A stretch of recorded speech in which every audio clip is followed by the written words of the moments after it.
Hi guys, welcome back to my channel. So many people have been asking questions about the difference between study permit and student visa. So there are quite difference between the two. Student permit is simply study permit rather is simply means the official document that is being issued by the immigration officials or immigration authority of the country you want to study in, and it permits you to study in that country.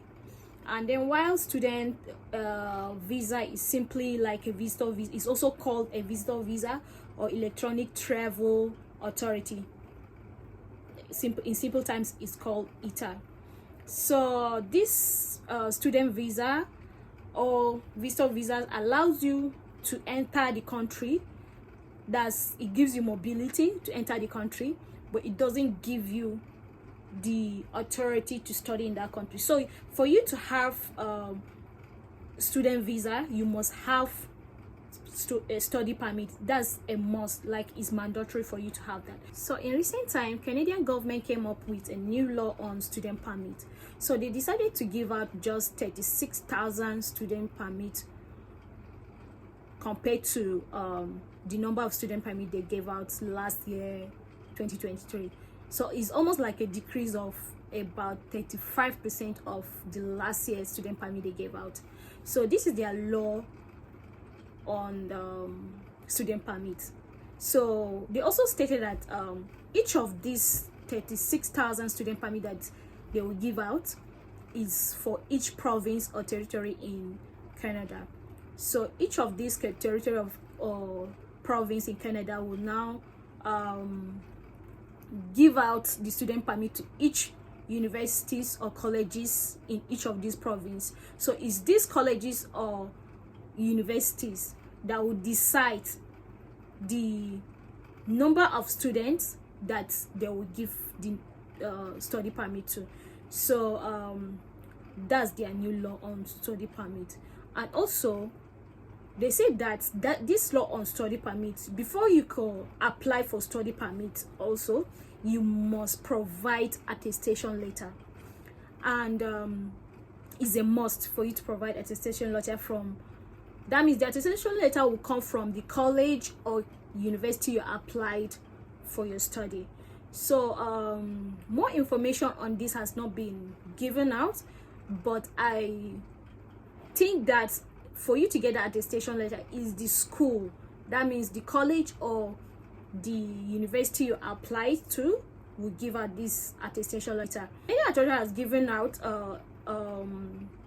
they have given out time for each of these province from now till 31st March of 2024 to decide if they will be the one to be giving attestation letter to students that are willing to study in their province or territory. So they have been given time to think about that from now till 31st. You cannot go with your spouse as an undergraduate student. So the only people that are permitted to go with their spouse are those that applied for masters, PhD program, or minors. So minors like children from primary school and secondary school. That's from kindergarten to grade 12. So these are the only people that are not permitted to provide attestation letter. That's the new law on attestation letter. So if you don't have attestation letter and you actually apply for student permit, and you have to provide the attestation letter from the designated learning institution you want to study with. So I don't know how that will happen, but information has not been given out on that. Anything that comes up, I will do a follow-up video on that. So if you're already in Canada and you're already studying in Canada and you want to renew your study permit, you won't need attestation letter. That's their new law. And perhaps if you want to bring your spouse, so I don't know what they say about that, but any information I get, I'm going to do a follow-up video on that. So yeah, for now they have not given out information of either if you're already there, you can your spouse can apply for spouse work visa to visit you or something. They haven't said that yet. So yeah, I'll do a follow-up video anytime I hear about the information. So yeah, so they came up with a new law again on how much you must have in your bank account before you be eligible to study in Canada. So per person, they said you must have 20,635 Canadian dollars, and 2 persons you should have about 25,690. So that's the new law on tuition fee. So for you to be able to apply for student permits, you must have attestation letter, as I stated earlier, and then you must have 20,685 Canadian dollars in your bank account, excluding your school fees. And then you must have a police report, and then you must meet the eligibility criteria they want, and you must provide your biometrics as soon as possible. That's if you want your study permit to be processed immediately. So you must provide your biometrics, and you must provide all the eligibility requirements they ask you.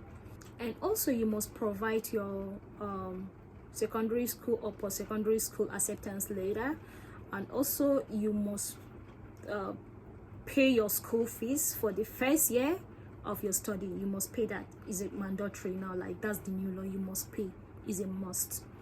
And then also you must provide a minimum of language test required for you. So there's a minimum score for that language test required for each country. So Canada has their own minimum score required. Other countries also have a minimum score required. And then yeah, and then the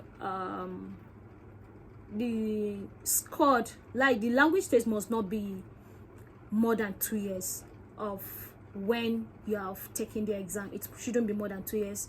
And yeah, if it's more than 2 years, that means you have to take another exams for that. So yeah, it must not be more than 2 years. So yeah, these are the things that you need to provide when applying for student permit. Another way for you to obtain your study permit faster is through student direct stream. So student direct stream will help to process your student permit faster within 20 calendar days. So at times it may take a little longer, depending on the factors affecting it.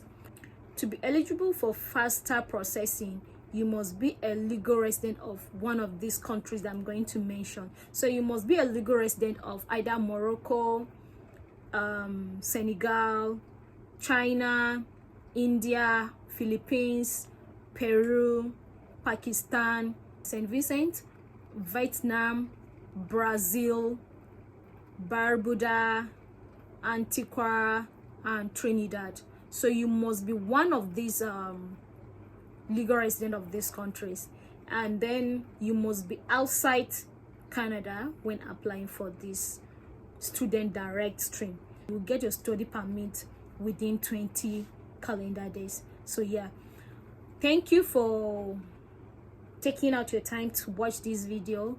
So anything, if you have any question, just ask me in the comment section. I'm going to answer you. And then don't forget to subscribe, and see you in my next video. Bye for now.